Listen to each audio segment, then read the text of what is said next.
all your texts.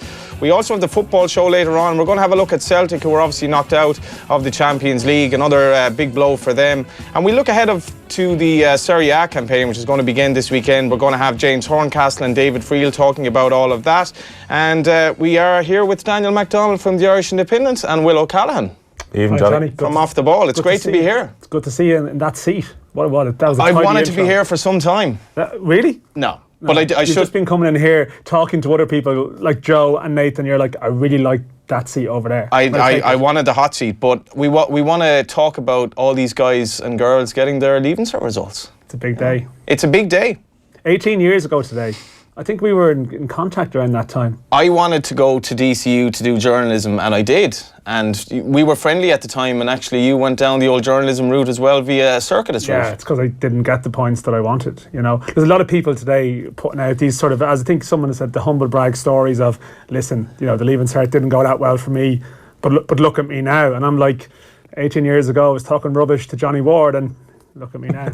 18 years on, not much has changed. No, how's journalism worked out for you?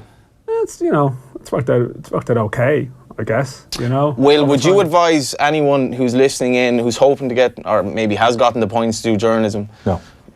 Yeah, that's exactly what I was going to say. How are you, Will? I'm good, Johnny. How are you? I'm great, actually. I'm looking forward to a packed show tonight. Yeah, I think it should be a really good one. Obviously looking forward to the preview ahead of the final. You have to stay entirely unbiased about Galway, of course. I do, and I'm getting a little bit worried.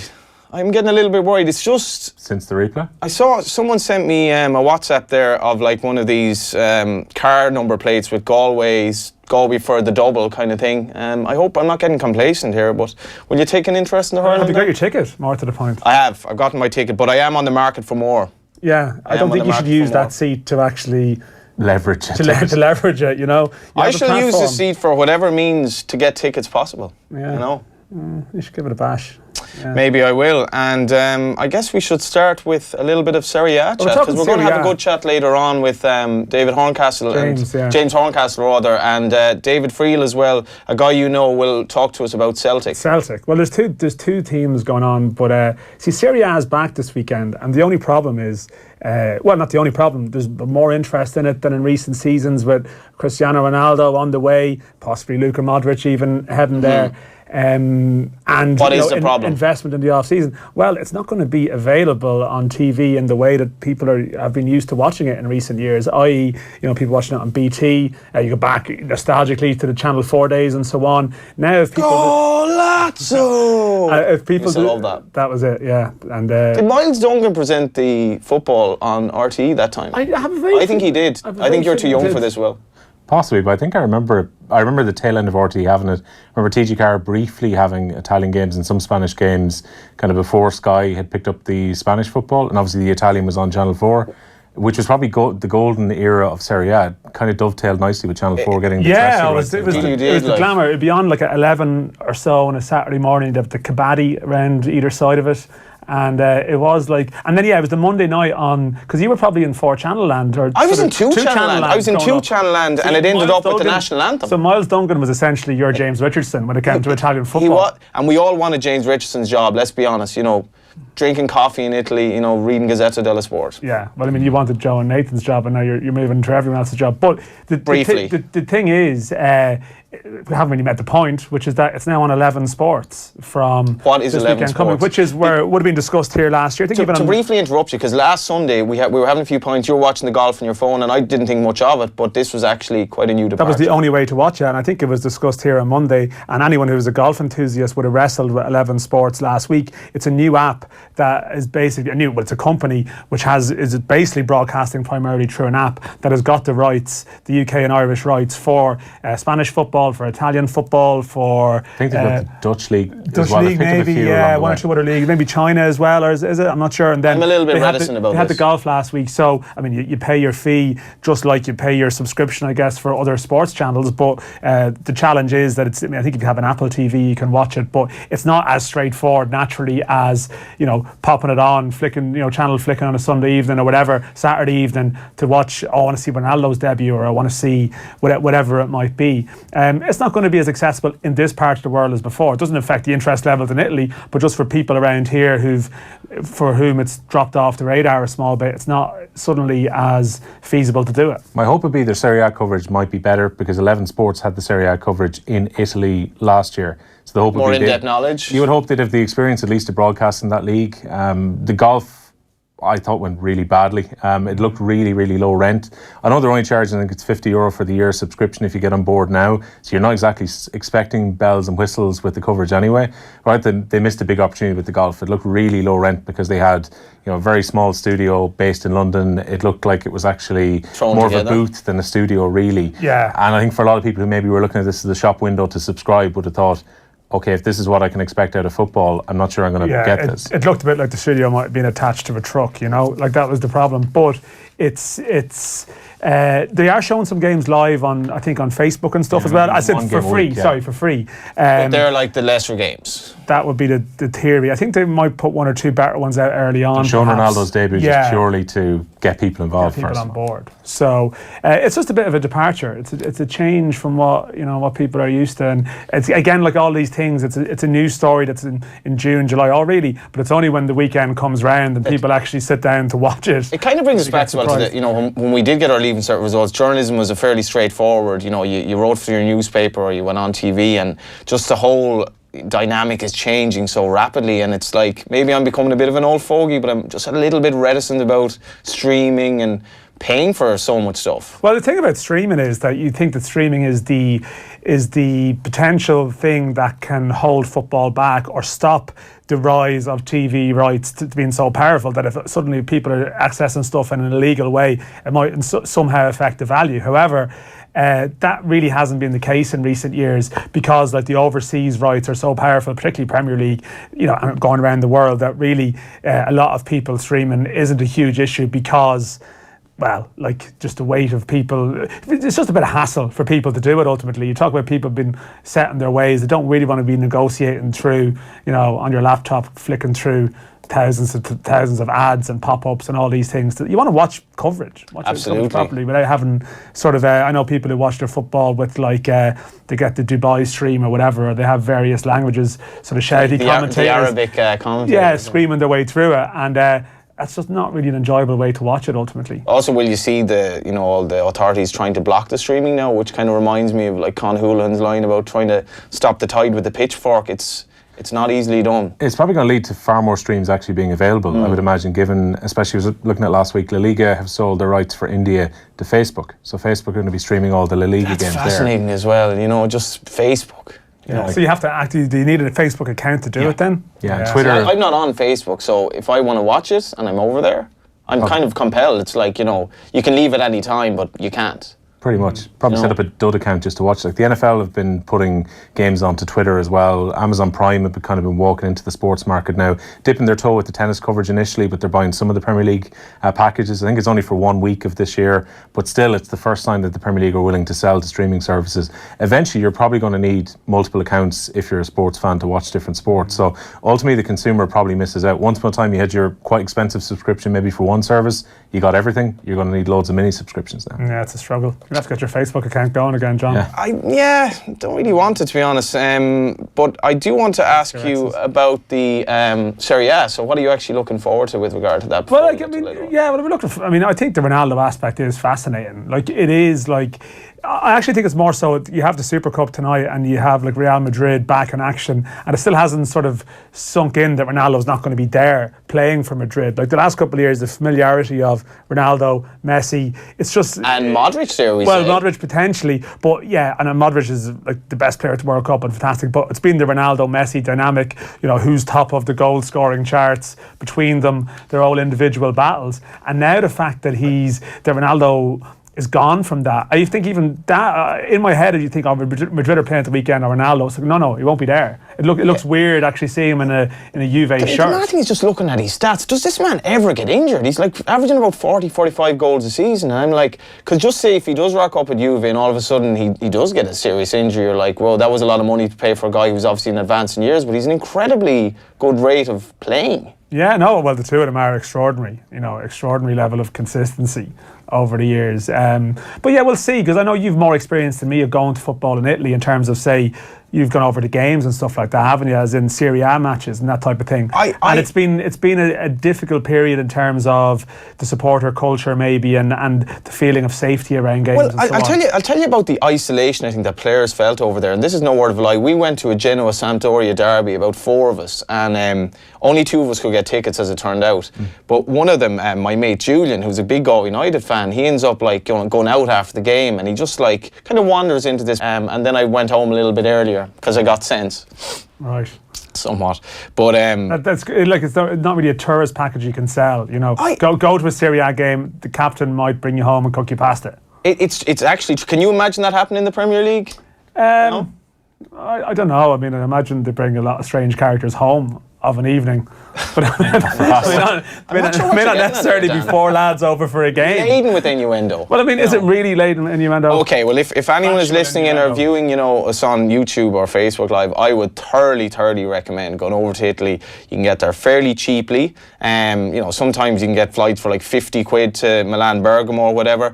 If you want to stay in Bergamo, you can watch Atalanta. Bergamo is a beautiful place. You can go to Genoa, you can go to Florence, and you can now see Ronaldo play. And I do think Italian football is going to get a hell of a lift from this, because it wasn't the doldrums. Interesting point you make on the age, though. Like, for me, it seems Juventus have basically mortgaged the future on trying to win a Champions League now. Exactly, and this is exactly what, like, Man United would not let Mourinho do something like this in terms of that age profile, and they are kind of gambling on it now. I think it's probably paid off in spades in terms of, like, money coming into the club in terms of merchandise and so on. You take Bonucci into it as well. Like, they've had to make a big swap to get him back. They've swapped a young centre back and Gonzalo Higuain in order to get Bonucci back to the club. Their age profile is moving quite a bit over the age of 30, even with Buffon leaving. They've obviously decided at this stage, Serie A, they're probably going to win, even though Napoli ran them close last season.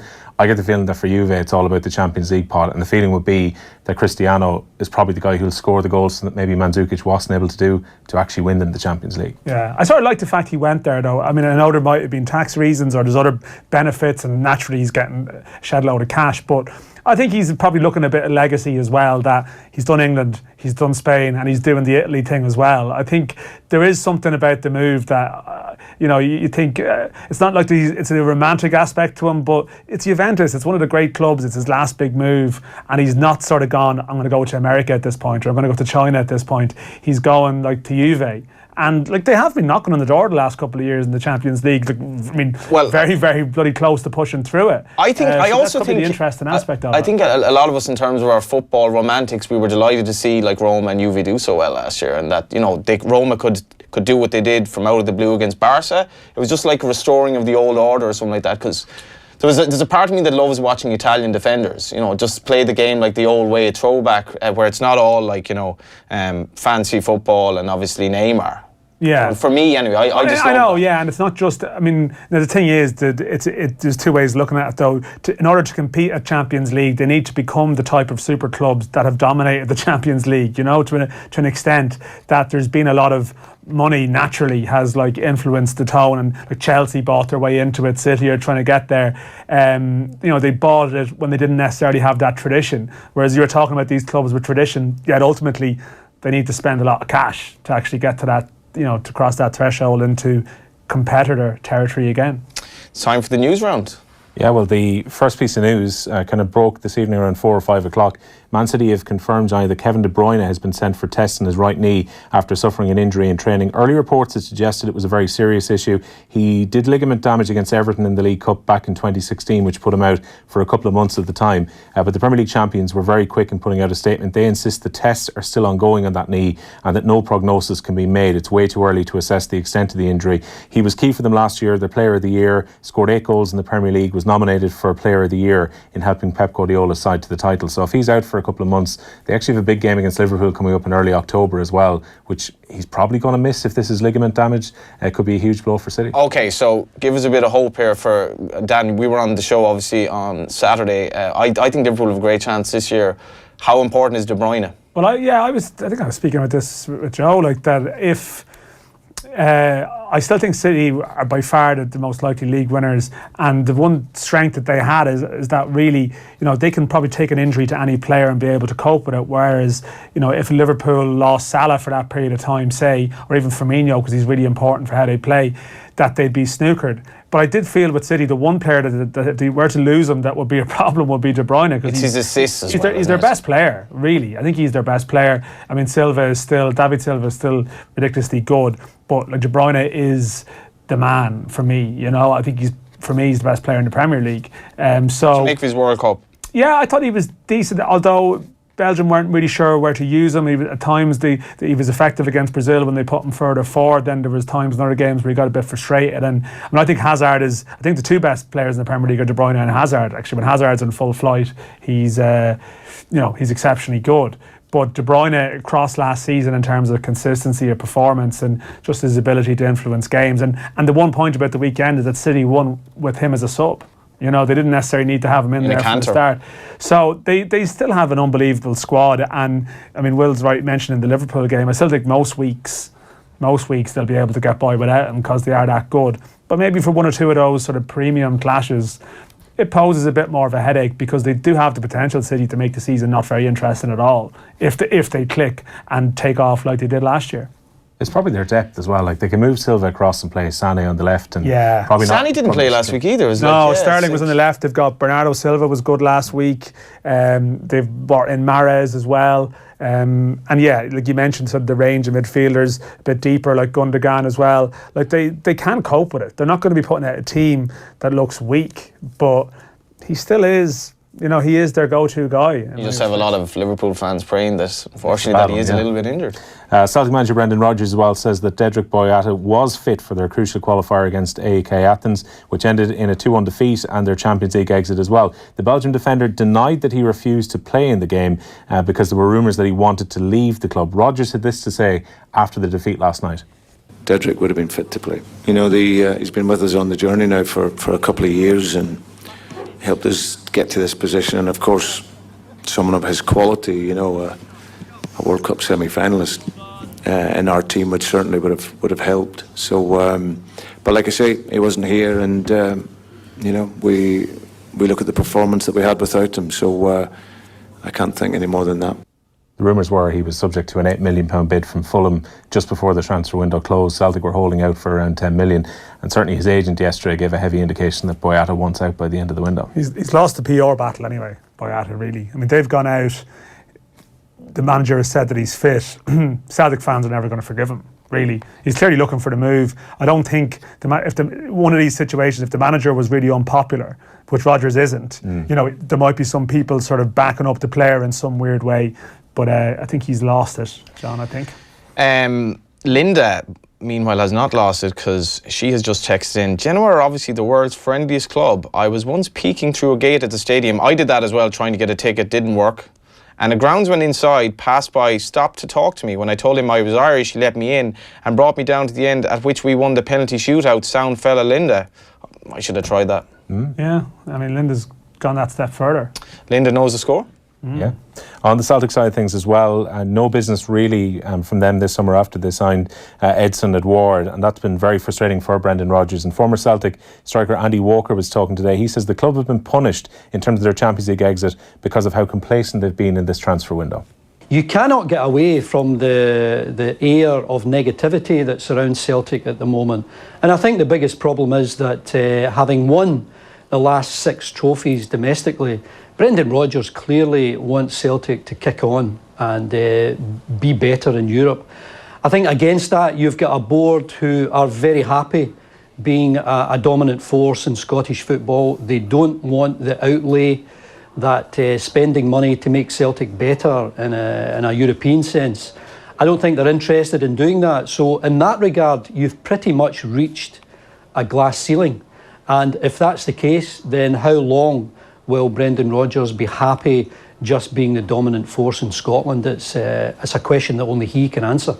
And they've lost quite a bit of the money they would have potentially got from the Champions League as well. So they'll go into the Europa League playoff round next. We'll talk about that later. I mean, it just must be so depressing as a Celtic fan just to look into the season without that to look forward to, I suppose. Meanwhile, Limerick legend Joe Quaid believes their players have the right mental approach to finally end their 45-year wait to lift the Liam McCarthy Cup this Sunday. The Shannonsiders take on the defending champions Galway in the All-Ireland Hurling Final in what will be their first time to contest the decider since 2007. Quaid kept goal in Limerick's defeats to Offaly in 1994 and Wexford in 96, and he's hopeful that the class of 2018 can come out on top this Sunday.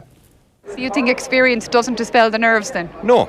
To be fair, the more I played, the more nervous I got as the years went on. I think youth looks after nerves itself. I was out the last day at the semi-final. I sat down in the crowd, I looked out and I went, Jesus, how in the name of God did I play in matches like this? You know, so you do it when you're young. You know, I suppose that, as you say, they're carefree. They just have a great attitude about them. Even Shane Dowling's interview straight after the match, we're coming up, but we're not coming up to match behind the band. I thought it was brilliant. Years before, I suppose we were happy if Limerick got there. Now it's time to win.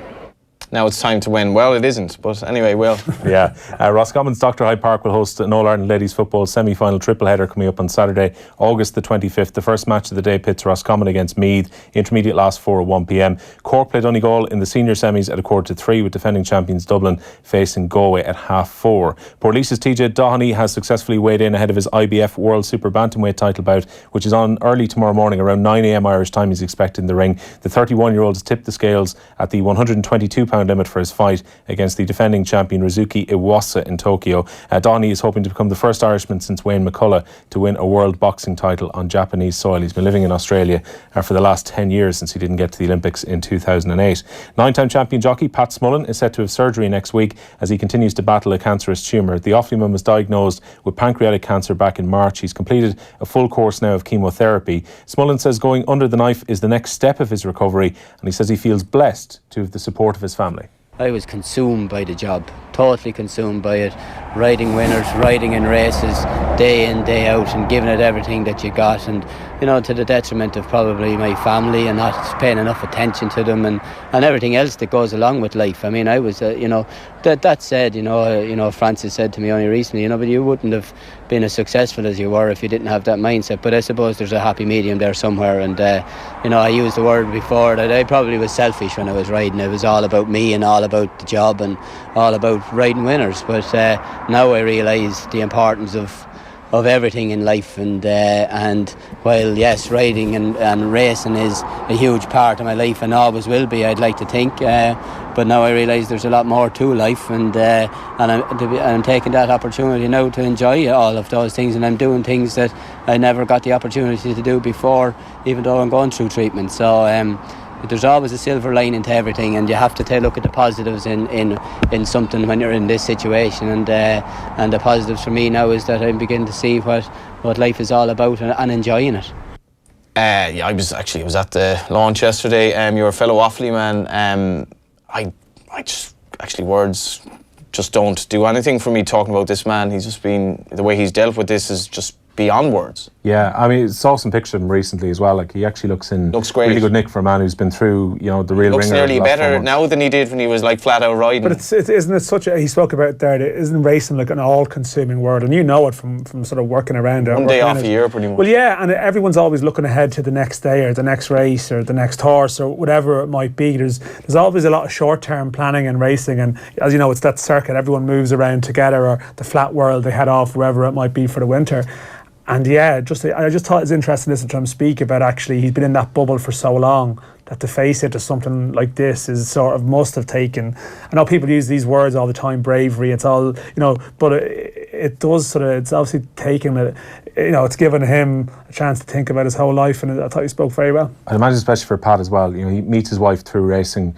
He does all the work really for Dermot Weld. You know, those who have had such an intertwined career as well. Even on days where he's off, he says he goes up to Wells Yard to have a look at the horses and so on as well. I would imagine Pat Smullen has taken barely a day off in the last 10 years. Definitely. And last night he threw in the ball, I think, in the Hurling for Cancer match, which Jim Bulger has organised. It's now an annual thing in Newbridge, and the likes of Paul McGrath and Niall Quinn and all these greats were there last night. But Jim deserves a lot of credit for that, and we should just mention as well that our Newsround sponsor were brought to you this evening with Screwfix.ie, championing the trade with a choice of over 20,000 quality trade products. And that is it for the Newsround, guys. My first ever Newsround. Yeah.